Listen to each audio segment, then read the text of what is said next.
मध्ये महाराष्ट्र अंधश्रद्धा निर्मूलन समितीची स्थापना दिन उत्साहात साजरा. बीड प्रतिनिधी.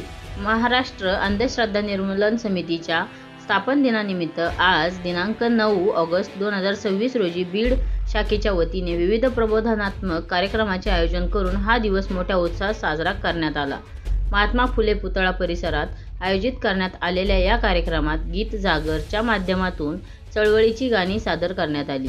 तसेच चालता बोलता अनीस या उपक्रमाद्वारे नागरिकांमध्ये सामाजिक प्रबोधन करण्यात आले. या कार्यक्रमास नितीन जायभाये, डी.जी. तांदळे, बाजीराव ढाकणे, प्राचार्य डॉ. सविता शेटे, कॉम्रेड नामदेव चव्हाण, प्राध्यापक विजय घेवरे, शुभांगी कुलकर्णी, कौशल्या बावणे, किरण घाटगे, नवनाथ नाईकवाडे, ॲडव्होकेट भीमराव चव्हाण, पाशाभाई पटेल, डॉ. संजय तांदळे, रवींद्र मुंडे यांच्यासह अंधश्रद्धा निर्मूलन समितीचे अनेक सभासद, सदस्य आणि कार्यकर्ते मोठ्या संख्येने उपस्थित होते.